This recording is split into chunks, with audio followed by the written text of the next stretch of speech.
जय माँ इंद्राक्षी, जय अम्बे।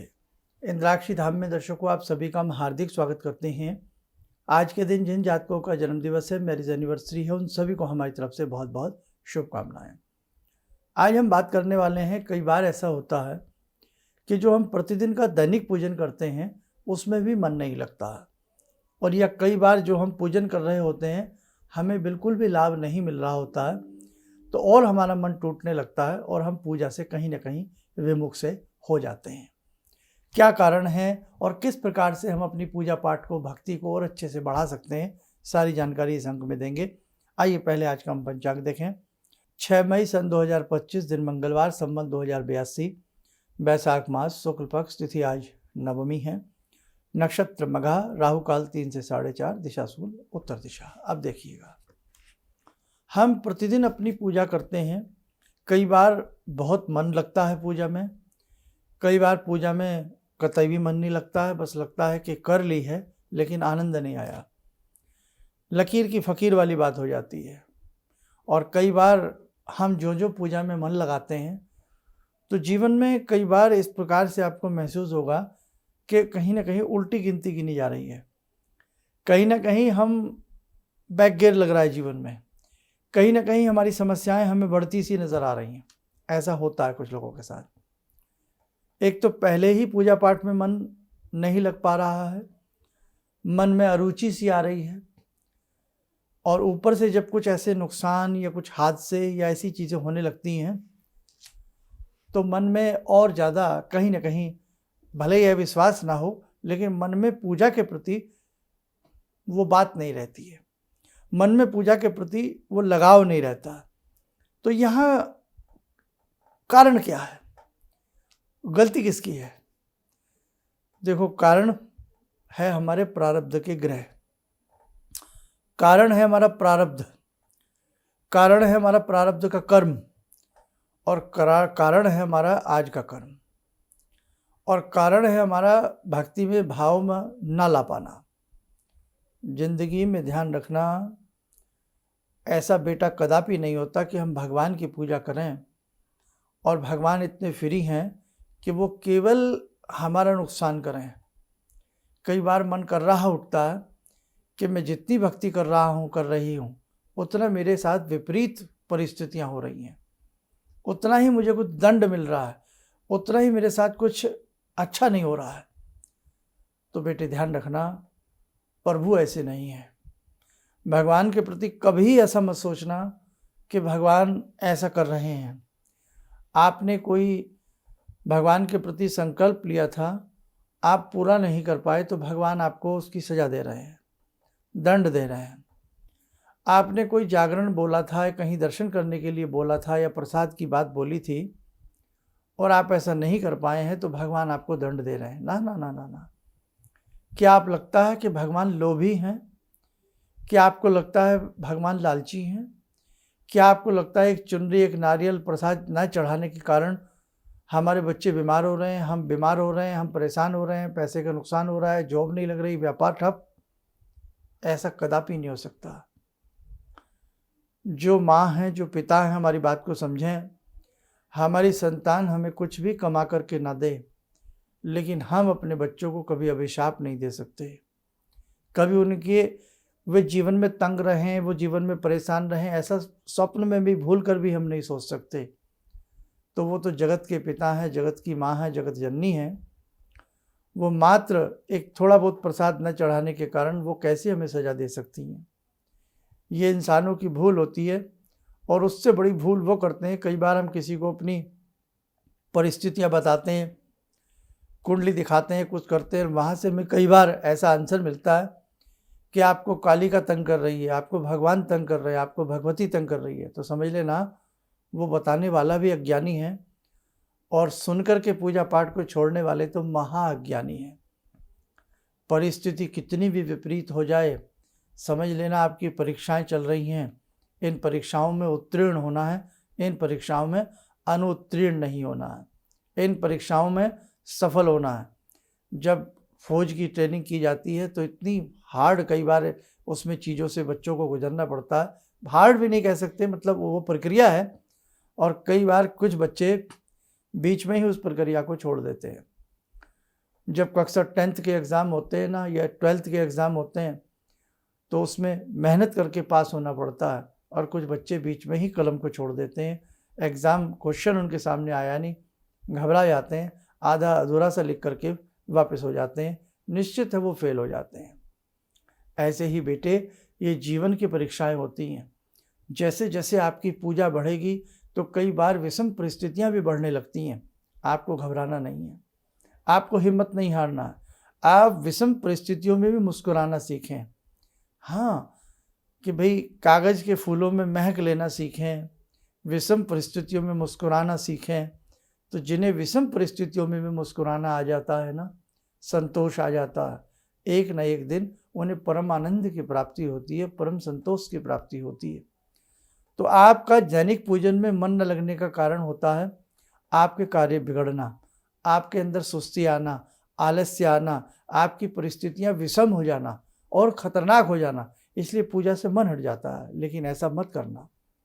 अपने मन के भाव को अच्छे से जगाना, अपनी भक्ति को अच्छे से जगाना, और ये समझ लेना कि ये जो परिस्थितियां विषम हो रही हैं, ये परिस्थितियां विषम नहीं हैं, ये मेरी परीक्षाओं का समय है।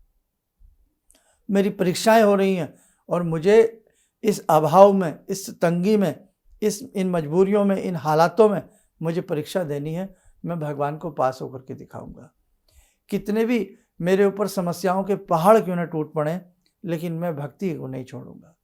मीरा जी को कितना आपने देखा है, किसी ने कुछ कहा, किसी ने कुछ कहा, लेकिन वो मीरा अपनी भक्ति पे अड़िग रही।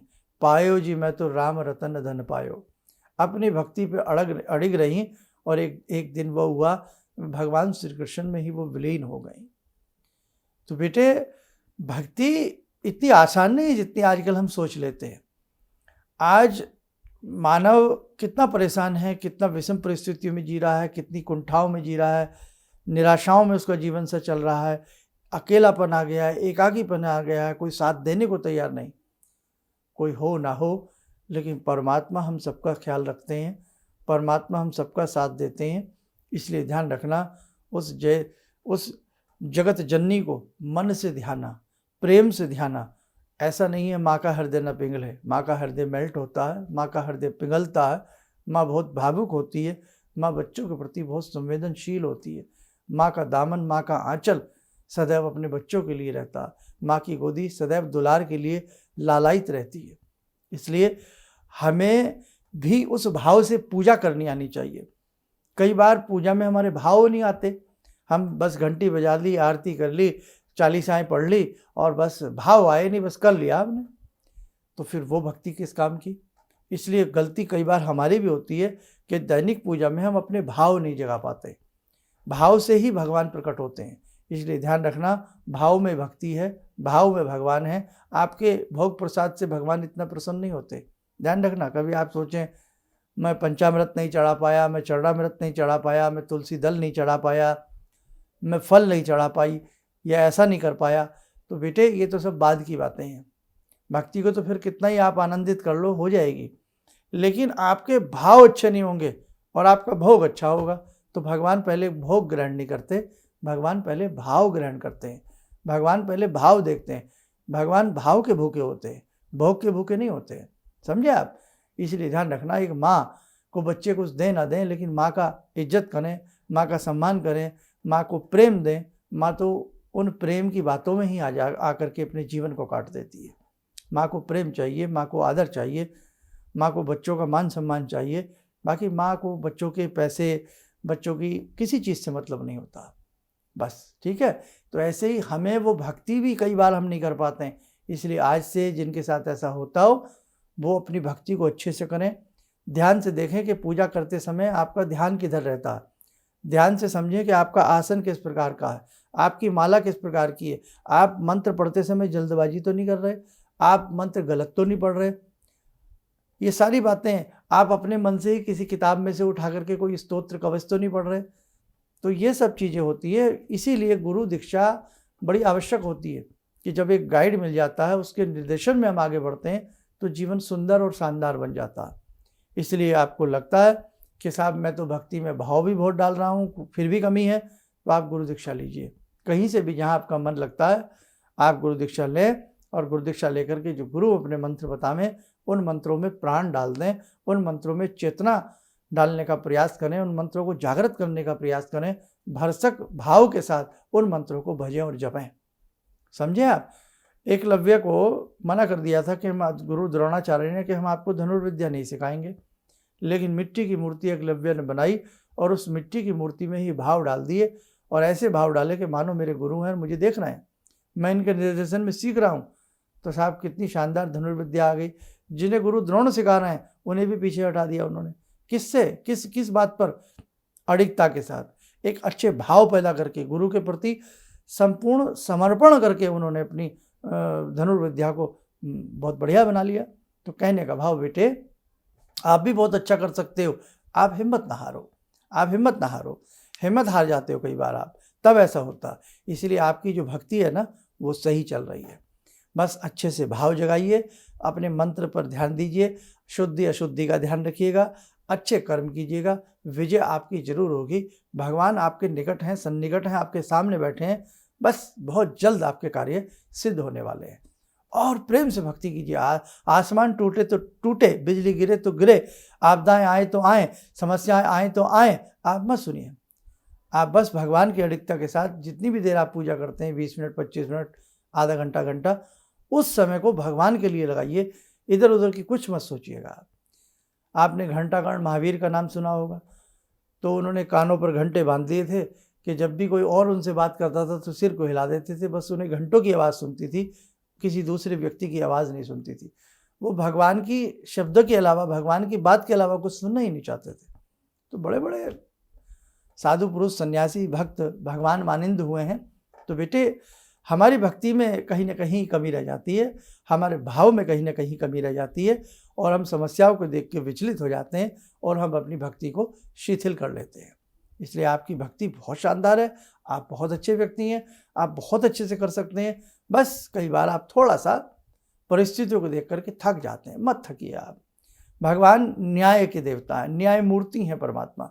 आपके साथ न्याय होगा, आपके साथ अन्याय नहीं होगा। आज जो समस्या चल रही है वो कल नहीं रहेंगी। समय कभी एक सा नहीं रहता, समय परिवर्तनशील है ना। तो इसलिए बस मेरा आपको यही संदेश देना था कि दैनिक भक्ति में अपना मन लगाइए, घबराइए मत, परिस्थितियों से तालमेल बिठाइए, सब कुछ ठीक हो जाएगा। चलिए जुड़ते हैं आज की इस ध्यान साधना जगत जननी भक्त वत्सला माँ भगवती से। ॐ सिन्दूरारुणविग्रहां त्रिनयनां माणिक्यमूलस्फुरात् स्तारानायकशेखरं स्मितमुखी वापेन वक्षोरुवां पाणिभ्यामलपूर्णरत्नचषकां रत्नोत्परां बिभ्रति सौम्यां रत्नगटस्थरक्तचरणां ध्यायेत् पराम् अम्बिकां खड्गं चक्रगदेषु चापपरिगान् शूलम्बुशुण्डिं शिरा शङ्खं संदधतीं करे स्त्रीनयनां सर्वाङ्गभूषावृतां नीलासमद्युतिमास्य पाददशकां सेवे महाकालिकां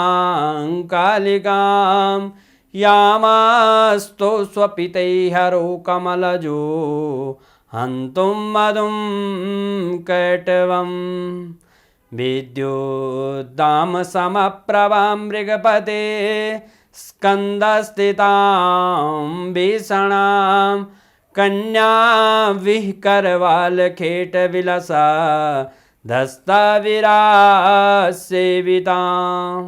हस्तैश्चक्रगदाशिखेटविशिखां चापं गुणं तर्जनीं बिभ्राणामलिलात्मिकां शशिधरां दुर्गां त्रिनेत्रां भजे। कवच बना लें, ध्यान करें, करुणामयी का शुभ आशीष हम सबके ऊपर बरस रहा है।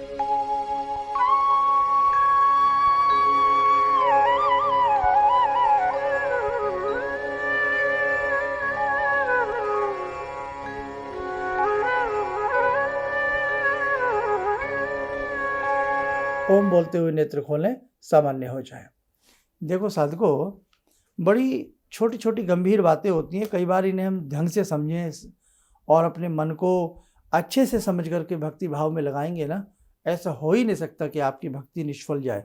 और जो साधक गायत्री साधना करते हैं या और कोई भी देवी भक्ति करते हैं, तो गायत्री साधना हुई, देवी भक्ति हुई, किसी भी देवी देवता की जो भक्ति है वो निष्फल नहीं जाती, और गायत्री साधना तो कदापि निष्फल जाती ही जाती नहीं है। इसलिए बस आप अच्छे से करिएगा, आपको एक न एक दिन रिजल्ट जरूर मिलेगा। देर है लेकिन अंधेर नहीं है। चलिए, आप सब लोग स्वस्थ रहें, सुखी रहें। इन्हीं शुभकामनाओं के साथ हम अपनी वाणी को विराम देते हैं। जय जय अम्बे। मेरी बहुत दिन से दिली इच्छा थी कि आप जैसे कोई मुझे धर्मात्मा पर महापुरुष मिलें और मैं वहाँ जाके जुड़ के और देश समाज से के लिए कुछ कर पाऊँ। कई चीज़ें हैं समाज में, समाज सेवा में भी मन में वो शांति नहीं मिली, जैसे आप समझ सकते हैं कि बहुत सारी गड़बड़ियाँ भी रहती हैं। आज का अनुभव यही है कि मुझे आस लगता है कहीं सही रास्ता मिल गया है, सही मंजिल मिल गई है। जो मैं करना चाहती थी शायद अब मैं कर पाऊँगी। किसी भी समस्या के समाधान के लिए मिले प्रसिद्ध हस्तरेखा एवं वास्तु विशेषज्ञ प्रोफेसर धर्मेंद्र शर्मा जी से। नोट: शिविर में भाग लेने हेतु एवं व्यक्तिगत रूप से मिलने के लिए कॉल करने का समय सुबह 10 बजे से शाम 6 बजे तक। हमारे विभिन्न ज्ञानवर्धक कार्यक्रम देखने के लिए आप हमें अभी सब्सक्राइब करें, बेल आइकन को प्रेस करें ताकि आप देख सकें हमारा कार्यक्रम सबसे पहले। और अधिक जानकारी के लिए फेसबुक पेज को लाइक करना न भूलें।